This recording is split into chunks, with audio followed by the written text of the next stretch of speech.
Structure of the স্প্লিন। তো স্প্লিনের microscopic structure দেখা যায় যে স্প্লিনকে সারাউন্ড করে থাকে, কভার করে থাকে ক্যাপসুল, কানেকটিভ টিস্যু ক্যাপসুল বা ফাইব্রোইলাস্টিক ক্যাপসুল, যেটাকে টিউনিকা অ্যালবুজিনিয়া বলা হয়। আর ভিতরে থাকে স্প্লিনিক প্যারেনকাইমা, যেখানে থাকে হোয়াইট পাল্প আর রেড পাল্প। 25% থাকে হোয়াইট পাল্প আর 75% থাকে রেড পাল্প। তো হোয়াইট পাল্পের কম্পোনেন্ট যদি জিজ্ঞেস করা হয়, বলতে হবে যে সেন্ট্রাল আর্টারিওল থাকবে, পেরি আর্টারিওলার লিম্ফেটিক শীথ বা পালস, আর থাকে অ্যান্টিজেন প্রেজেন্টিং সেল। আর রেড পাল্পের কম্পোনেন্ট জিজ্ঞেস করলে বলতে হবে যে স্প্লিনিক কর্ড বা বিলরোথ কর্ড, আর থাকে স্প্লিনিক সাইনোসয়েড। মানে ক্যাপসুলটা থাকবে বাইরের দিকে আর হোয়াইট পাল্প রেড পাল্প ভিতরের দিকে, মানে স্প্লিনিক প্যারেনকাইমা। তো ক্রস সেকশনে দেখা যায় যে বাইরের দিকে থাকে ক্যাপসুল, আর এই ক্যাপসুল থেকে কতগুলো এক্সটেনশন বের হয়, মানে এক্সটেনশনগুলো স্প্লিনিক সাবস্টেন্সে বা স্প্লিনিক প্যারেনকাইমার দিকে ঢোকে। এই এক্সটেনশনগুলোকে বলা হয় ট্রাবিকুলি। এই ট্রাবিকুলিগুলা স্প্লিনিক সাবস্টেন্সে অনেকবার ডিভিশন হয়, অনেক ব্রাঞ্চিং হয়, ব্রাঞ্চিং হয়ে আবার একসাথে ইউনাইটেড হয়। তো যেহেতু অনেক ব্রাঞ্চিং হয়, তো ট্রাবিকুলিগুলা পুরো স্প্লিনটাকে কতগুলা কম্পার্টমেন্টে ভাগ করে, যেগুলোকে বলা হয় স্প্লিনিক লোবিউল। এই ক্যাপসুল আর এই ট্রাবিকুলি বাদে বাকি যত কম্পোনেন্ট সেটাই হচ্ছে স্প্লিনিক প্যারেনকাইমা। আর স্প্লিনিক প্যারেনকাইমা মানে হোয়াইট পাল্প আর রেড পাল্প। এখন হোয়াইট পাল্প, তো আমরা জানি যে স্প্লিনিক আর্টারিটা হাইলাম অফ দ্য স্প্লিন দিয়ে ঢুকবে। তো ঢোকার আগে সেটা কয়েকটা 4 থেকে 5টা সেগমেন্টাল ব্রাঞ্চ হয়। স্প্লিনিক আর্টারিটা 4 থেকে 5টা সেগমেন্টাল ব্রাঞ্চ হবে। সেগমেন্টাল ব্রাঞ্চটা যখন স্প্লিন দিয়ে ঢুকবে সেটা ট্রাবিকুলি হয়ে ভেতরে ঢোকে। তো ট্রাবিকুলি দিয়ে যখন সেগমেন্টাল ব্রাঞ্চটা ঢুকবে তখন তার নাম হয় ট্রাবিকুলার আর্টারি। ট্রাবিকুলার আর্টারিটা ট্রাবিকুলিতে অনেক বেশি ব্রাঞ্চ হবে, ডিভিশন হবে। তো যখন সেটা ট্রাবিকুলি থেকে বের হয়ে স্প্লিনিক সাবস্টেন্সে আসবে ট্রাবিকুলার আর্টারি ব্রাঞ্চটা, তখন সেই আর্টারিটার নাম হবে সেন্ট্রাল আর্টারিওল। যে এটা সেন্ট্রাল আর্টারিওল। এই সেন্ট্রাল আর্টারিওলটা যখন লিম্ফয়েড টিস্যু দ্বারা মানে সারাউন্ড করা থাকবে, সেইটাকে বলা হয় পেরি আর্টারিওলার লিম্ফেটিক শীট। এই পেরি আর্টারিওলার লিম্ফেটিক শীটটা কোনো কোনো জায়গায় প্রলিফারেশন করে, মানে অনেক সংখ্যায় বেড়ে যায়, একটা রাউন্ডের স্ট্রাকচার ফর্ম করে। সেই রাউন্ডের স্ট্রাকচারটাই আসলে হচ্ছে হোয়াইট পাল্প। অর্থাৎ সেন্ট্রাল আর্টারিওল, তার চারপাশে থাকে peri arteriolar lymphatic sheath. Peri arteriolar lymphatic শীটটা যে জায়গায় প্রলিফারেশন করে রাউন্ডেড স্ট্রাকচার ফর্ম করে, সেটাই হচ্ছে হোয়াইট পাল্প। এখন এখানে কোশ্চেন আসতে পারে সেন্ট্রাল আর্টারিওলটা কি সেন্ট্রালি প্লেস থাকে কিনা। না, সেন্ট্রাল আর্টারিওলটা এক্সেন্ট্রিক্যালি প্লেস থাকে, কারণ এই যে পেরি আর্টারিওলার লিম্ফেটিক শীটটা প্রলিফারেশন করে, এটা অ্যাসিমেট্রিক্যালি লিম্ফোসাইটগুলো তৈরি করে। সিমেট্রিক্যালি হলে হতো না, মানে এক জায়গায় বেশি এক জায়গায় কম এভাবে তৈরি হয়। এই জন্য যে জায়গাতে বেশি তৈরি হলো সেই জায়গাটা থেকে চাপ দিয়ে সেন্ট্রাল আর্টারিওলটাকে পেরিফেরালি পাঠায় দেয়। এই জন্য সেন্ট্রাল আর্টারিওল নাম হলেও এটা এক্সেন্ট্রিক্যালি প্লেস থাকে।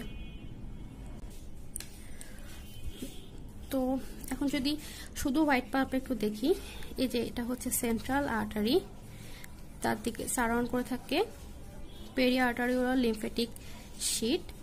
পেরি আর্টারিওলার লিম্ফেটিক শীটটা যে জায়গাতে প্রলিফারেশন করে, এটা রাউন্ডেড স্ট্রাকচার ফর্ম করে, এটাই হচ্ছে গিয়ে হোয়াইট পাল্প। এখন কোশ্চেন আসতে পারে যে এই লিম্ফেটিক শীটটার মধ্যে কোন সেল থাকে, বি লিম্ফোসাইট না টি লিম্ফোসাইট? উত্তর দুইটাই। টি লিম্ফোসাইটটা থাকে সেন্ট্রাল আর্টারিওলারের চারপাশে, একদম সেন্ট্রাল আর্টারিওলকে একদম সারাউন্ড করে রাখে টি লিম্ফোসাইটটা, আর তার পেরিফেরালি থাকে বি লিম্ফোসাইট সেলটা। আর এই বি লিম্ফোসাইটের মধ্যেই চারিদিকে থাকে antigen presenting sell.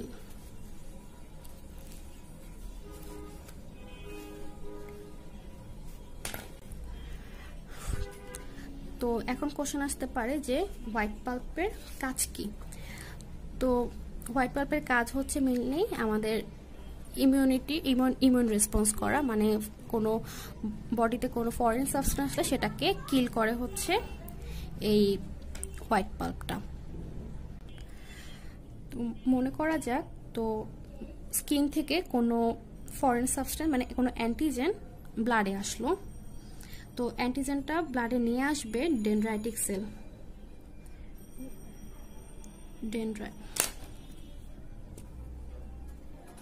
Dendritic sell আর অ্যান্টিজেনটা ব্লাডে আসবে, আসার পরে এই ডেনড্রাইটিক সেলটা এই অ্যান্টিজেনটাকে টি লিম্ফোসাইটের কাছে প্রেজেন্ট করবে। তো টি লিম্ফোসাইটটা নর্মালি কিন্তু ইনঅ্যাক্টিভ অবস্থায় থাকে, কিন্তু যখন ডেনড্রাইটিক সেলটা অ্যান্টিজেনকে নিয়ে টি লিম্ফোসাইটের কাছে আসবে তখন টি লিম্ফোসাইটটা অ্যাক্টিভেট হবে। টি লিম্ফোসাইট অ্যাক্টিভেট হওয়ার পরে অ্যাক্টিভেটেড টি লিম্ফোসাইটটা যাবে বি লিম্ফোসাইটের কাছে, তখন বি লিম্ফোসাইটটা হবে অ্যাক্টিভেট। তো অ্যাক্টিভেটেড বি লিম্ফোসাইটকে বলা হয় plasma cell. Activated B lymphocyte মানে হচ্ছে, তো এই প্লাজমা সেলটা তখন অ্যান্টিবডি তৈরি করে, আর অ্যান্টিবডি তৈরি করার পরে সেটা এই অ্যান্টিজেনটাকে কিল করে ব্লাডে গিয়ে।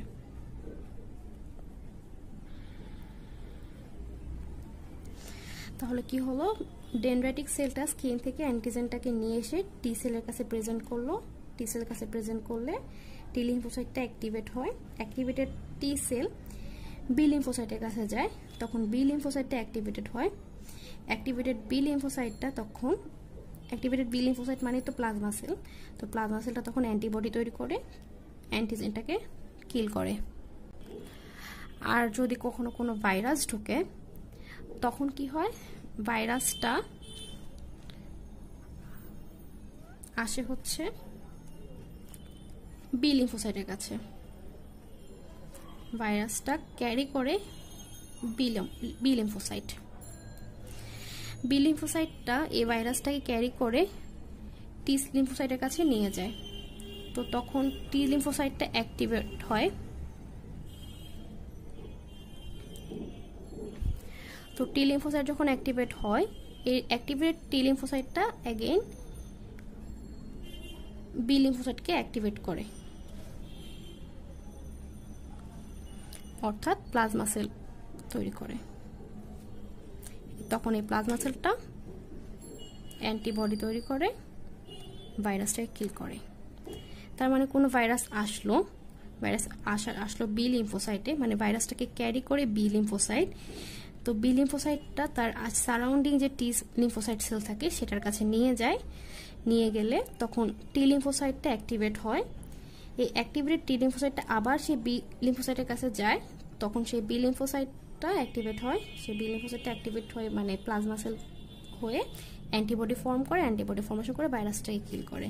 মানে এখানে টি লিম্ফোসাইটটা প্রথমে বি লিম্ফোসাইটটা টি লিম্ফোসাইটকে অ্যাক্টিভ করে, আবার টি লিম্ফোসাইটটা পরে আবার বি লিম্ফোসাইটকে অ্যাক্টিভ করে। মানে এখানে কো-স্টিমুলেশন হচ্ছে।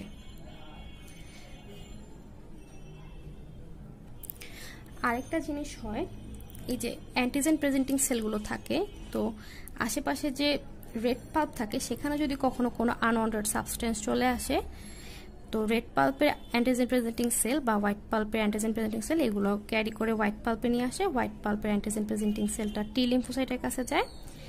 টি লিম্ফোসাইট অ্যাক্টিভ হলে বি লিম্ফোসাইটের কাছে যায়। অ্যাক্টিভেটেড বি লিম্ফোসাইট মানে প্লাজমা সেল, প্লাজমা সেল হলে সেটা অ্যান্টিবডি তৈরি করে আনওয়ান্টেড সাবস্টেন্সটা ডিস্ট্রয় করে ফেলে। তাহলে হোয়াইট পাল্পের তিনটা কাজ। প্রথমটা হচ্ছে অ্যান্টিজেন কি আসলো, অ্যান্টিজেনটা ডেনড্রাইটিক সেল স্কিন থেকে নিয়ে এসে সেটা টি লিম্ফোসাইটের কাছে প্রেজেন্ট করে।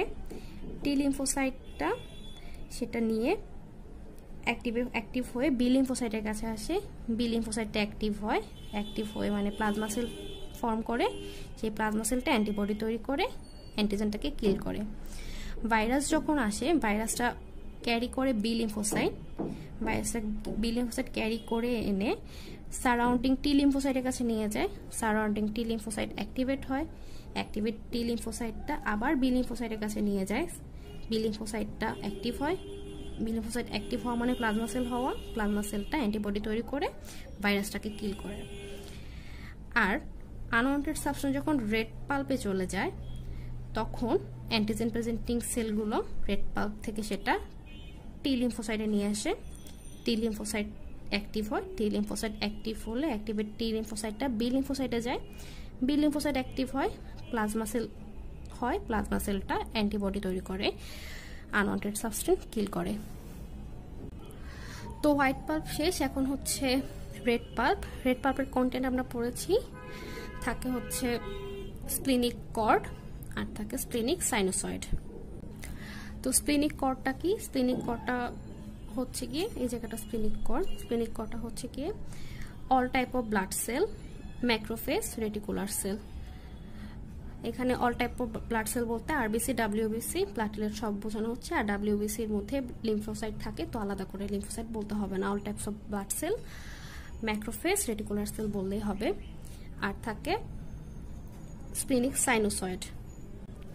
আর এই জায়গাগুলোতে মানে ম্যাক্রোফেজ সেল যেখানে থাকে সেখানে আরো কিছু ফাইব্রোব্লাস্ট সেলও থাকে, কিন্তু ম্যাক্সিমাম সেল হচ্ছে ম্যাক্রোফেজ।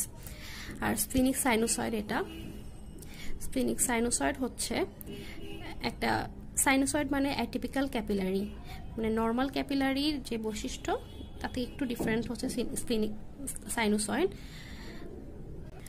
নর্মাল ক্যাপিলারি থেকে সাইনোসয়েডের ক্যাপিলারি ডায়ামিটারটা একটু বড় হয়। আর স্প্লিনিক সাইনোসয়েডের ক্ষেত্রে দেখা যায় যে স্প্লিনিক সাইনোসয়েডে অনেক ফাঁকা জায়গা থাকে, মানে যে সেল লাইনিং সেলগুলো একটু ফাঁকা ফাঁকা থাকে, একটা স্লিট থাকে যে দিক দিয়ে ব্লাডটা ইজিলি ঢুকতে পারে। আর স্প্লিনিক সাইনোসয়েডটা ইন্টারনালি সারাউন্ড থাকে হচ্ছে গিয়ে মডিফাইড এন্ডোথেলিয়াল সেল দ্বারা, আর এক্সটার্নালি সারাউন্ড থাকে মানে এক্সটার্নালি লাইনিং থাকে রেটিকুলার সেল দ্বারা। তো মডিফাইড এন্ডোথেলিয়াল সেল বলা হচ্ছে কারণ নর্মাল এন্ডোথেলিয়াল সেল দিয়ে সকল ক্যাপিলারি হয়, আর মডিফাইড এন্ডোথেলিয়াল সেলটাকে স্প্লিনে বলা হয় স্টেপ সেল। মানে এই জায়গায় থাকছে স্টেপ সেল, বাইরের দিকে লাইনিং হয়ে থাকছে রেটিকুলার সেল।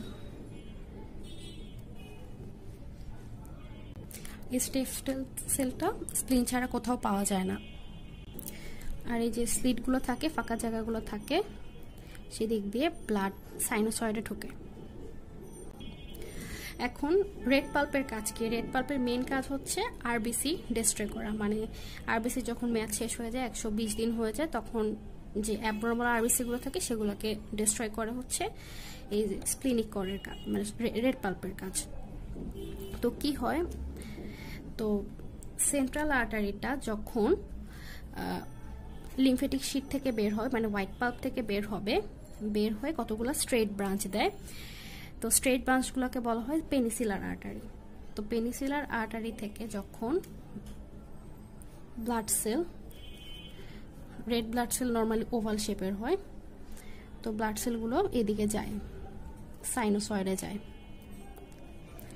তো যাওয়ার পথে যারা হেলদি রেড ব্লাড সেল তারা তো নর্মালি যেতে পারবে, কিন্তু যেগুলো অ্যাবনর্মাল রেড ব্লাড সেল সেগুলোর তো শেপটা অন্যরকম থাকে, শেপ নষ্ট হয়ে যায়, ওভাল শেপ থাকে না। তখন ওরা যখন যেতে চায় তখন এদিকে যেতে পারে না, এই দিক দিয়ে এই যে স্লিটটা বাধা দেয় যেতে। তো যখন যেতে পারে না, আর অ্যাবনর্মাল রেড ব্লাড সেলের গতিপথটাও কম হেলদি রেড ব্লাড সেল থেকে, তো যেতে পারে না, তখন কি হয়, এই যে সারাউন্ডিং যে ম্যাক্রোফেজ থাকে স্প্লিনিক কর্ডে, সেগুলা এই আরবিসিকে, এই অ্যাবনর্মাল আরবিসিকে ফ্যাগোসাইটেড করে ফেলে। মানে কি হচ্ছে, সেন্ট্রাল আর্টারিওলটা যখন পেরিয়া আর্টারিওলার লিম্ফেটিক শিট থেকে বের হবে, তখন কতগুলো স্ট্রেট ব্রাঞ্চ দেয়। স্ট্রেট ব্রাঞ্চগুলোর নাম হচ্ছে পেনিসিলার আর্টারি।